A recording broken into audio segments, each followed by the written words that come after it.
this team can beat us. I'm top gunning, running for number one and about to set it off. You could bet your team is done it. Let it out, get out the way quick. We rush the game quick. It's hush, we play sick. We make it look easy in any situation. For Kobe Bryant and the Lakers, it came down to this in the final seconds of Game 1 Monday night. So for the second consecutive playoff series, the Lakers have lost the opener here at home. Tonight at Staples Center, once again, LA hoping to bounce back, while the Mavericks looking to take a 2-0 lead back to Dallas. We are moments away from Game 2 of this best-of-7 Western Conference semifinal series. The Dallas Mavericks and the two-time defending champion Los Angeles Lakers to meet in the nightcap of TNT's playoff doubleheader. Hi, everybody. I'm Marv Albert, along with Steve Kerr. We'll be joined momentarily by Cheryl Miller, working the sidelines. Steve, what do you see as the three keys heading into tonight's Game 2? Well, Marv, I thought the Lakers got a little bit away from their game plan in Game 1 in terms of really jacking up too many outside shots. They've got to pound it inside. Look at the points in the paint in the second half of Game 1. That can't happen again. Dallas must rebound. They're at a major disadvantage on the glass in this series. They did a nice job in Game 1. That allowed them to stay in it. And then fourth quarter execution, Marv, it was all Dallas the other night. Lakers had a pretty comfortable lead, but the Mavericks really outplayed them in the fourth. All right, let's check out the starting lineup presented by Budweiser. For Dallas, Dirk Nowitzki coming off that huge Game 1. Tyson Chandler did a good job against Andrew Bynum, and Jason Kidd coming up with a solid all-around game. And Steve, as you mentioned, the Lakers needing much more from their front line, and Kobe Bryant spectacular at times with 36 points, but he did attempt 29 shots and no assists on the stat sheet for Kobe. And I thought the most interesting number to me was he took 9 3-pointers, and Andrew Bynum took 8 shots total the entire game, and that tells the story. I would look for Andrew Bynum to be extremely aggressive here early on, Marv. They've got to establish his presence in the post, and I think they also have to try to get Tyson Chandler in foul trouble. The officials, Monty McCutcheon, Bennett Salvatore, Bill Sporter, Lakers control the opening tip. And after Game 1 on Monday night, Phil Jackson said, "We stopped playing offense and stopped playing defense." That is not a good thing. No. On Test, who struggled, shooting just 1 for 8 the other night, able to knock it down. And Phil, before the game, said to us, we've got to get Bynum involved, and we've got to have Artest score for us. And right away, you see the Lakers go to Artest on the first play. Stevenson played by Fisher. Kidd using the pick and has an open shot. Yes. That was interesting. Looked like a miscommunication because Bryant went with the roller. I don't think the Lakers are going to switch pick and rolls with Jason Kidd, but Kobe may have gotten buried on that play, and Kidd ends up with a wide open shot. Bynum backing his way on Chandler, and he is hacked. Now here's the pick and roll. Watch this. Kobe just doesn't really try to fight over, and he switches. Bynum not going to come out and guard Kidd 19 feet from the hoop, and an easy shot there. And Marv, I think that's a significant play that just happened. Tyson Chandler picking up that first foul, Bynum going right at him. Chandler is the key to this improved Dallas defense this year. If the Lakers can limit his time on the floor, they'll have a much easier time scoring tonight. Bynum only a 66% free throw shooter during the season. Quiet night in Game 1, 8 points, 5 rebounds. Picked up that late foul on Nowitzki. Lakers not able to get the ball down low for Bynum. This coming off an excellent Game 6 and a very solid performance in the previous series against the Hornets. Yeah, he really had a breakthrough, averaging about 15 points, 10 rebounds. And I think a lot of people felt like Bynum had a huge advantage in this series, but that wasn't the case in Game 1. Nice pass from Marion, but Chandler was turned back.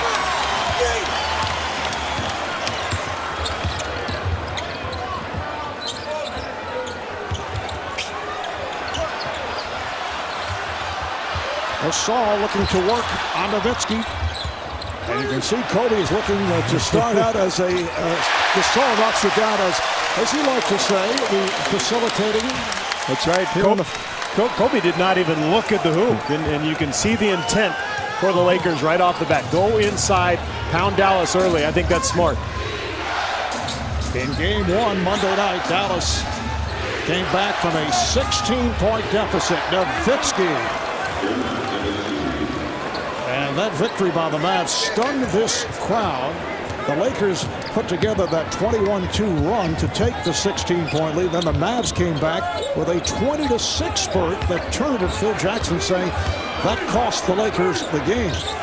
And here is Bryant's first shot. Well, the interesting stat with Kobe, besides the 29 field goal attempts the other day, was as Chandler gets the lob from Jason Kidd.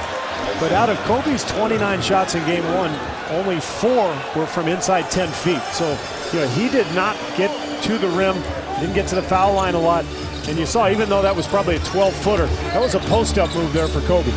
Bryant makes it 4 for 4 shooting for the Lakers here at the start. And they're establishing better position with their offense. They're getting the ball much closer to the hoop as they're starting to make their moves. Foul is called on Fisher, tripping foul. Well, here's the repost with Gasol. Kobe not even looking, but Gasol getting the ball right back and shooting over the top of Dirk. I thought Nowitzki did a better job defensively in game one against Gasol than a lot of people expected. And there's Kobe knocking down his first shot. Powell's stat line was impressive, but it wasn't a strong game, although you take a look at the box score, you see 15 points, 7 assists, and 11 rebounds. He was terrific in the first half, particularly passing the ball. Second half, I thought he got pushed off the block and really wasn't a force offensively. Fisher on the drive. Rebounded by Nowitzki. Look out, Bryant going for the steal. It's a 5-on-4 for Dallas. Stevenson. DeShaun Stevenson. 0 for his last 12 in games against the Lakers going back to the regular season. Finally hits 0 for 3 the other night in game one. Well, remember how bad he was at the beginning of the third quarter as he turned the ball over a couple times in a row. Artest gets the floater to go. So I think that was a big basket for DeShaun Stevenson's confidence. He's not going to play a lot in this series, but he's got to be effective while he is out there. Lakers with a 12-9 lead. 4 minutes gone by. Here's Kidd again getting a pick. That's a three-point attempt off the mark. Rebounded by Bynum. And Fisher pushes it. Set by Kidd.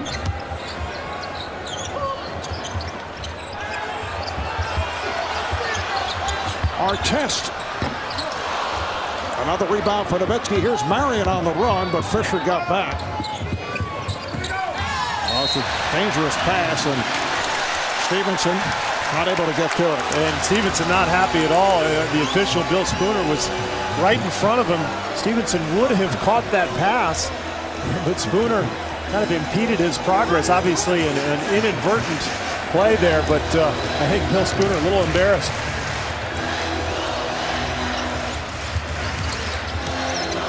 Fisher gets it down low. A series of head fakes by Gasol, who faced a double, saved by Bynum. Bynum spinning inside, trying to bank it, rebound Nowitzki, and a foul. It is on Gasol. Well, you see everybody trying to get Bynum involved. Derek Fisher had a wide open look from the corner and still gave it to Bynum. Watch this play. Stevenson's going to catch this ball in the corner, but the official right in his way. Just one of those plays, unfortunately. 5 minutes gone by. Packed house as always here at Staples Center. Nowitzki with the step, trying to go to the reverse, but Artest over to help. Bryant puts a move on Stevenson and draws the foul. Stevenson reaching in. Peja Stojakovic, who came off the bench in game one and did a good job, has come on now for Shawn Marion. And Rick Carlisle wanting to get some spacing with Stojakovic. Lakers have really packed their defense in the paint. They've done a nice job. We just saw it on that drive from Nowitzki. About 3 Laker jerseys in the paint area, and somebody ended up blocking his shot. Artest played by Stojakovic. Here's Gasol, a little further out of his normal range. Stojakovic hit a couple of threes the other night. Nowitzki. It's so difficult to get any chance, obviously, of blocking a shot, but even getting a hand close to the ball. He just shoots from behind his head, and he's so tall, and he usually fades away. And Dirk's going to get called for the foul there as Gasol drives to the hoop. But Marvin, what I noticed early on at the other end, Gasol is trying to crowd Nowitzki a little bit more, which I think is smart, particularly while Bynum is on the floor, because you know you have a shot blocker behind you, and Gasol trying to get underneath Nowitzki a little bit here. Pau Gasol to the line as you see the differential between last season and thus far this year, where he's averaged just under 14 a game. He's the first to say he knows he did not have a great series against New Orleans. Did come on after a struggle first 2 games. Finished with 16 and 8, game 6 against the Hornets. Yeah, he needs to play better, and the Lakers have gone to him early and often here in the first quarter. He's showing great aggressiveness to start this game. Chandler able to screen Bryant. Stevenson for 3. So he's hit 2 for 2. So important for Dallas, Marvin, this series to just find points. They don't have a defined number 2 scorer. I guess you could call Jason Terry maybe their number 2 option, but he's the guy who comes off the bench. So Dallas just has to find guys to score.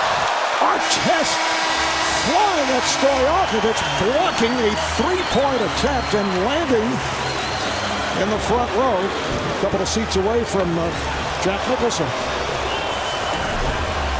Take a look at this block. Artest flying over, great transition defense, and then landing in the lap of some expensive seat holders.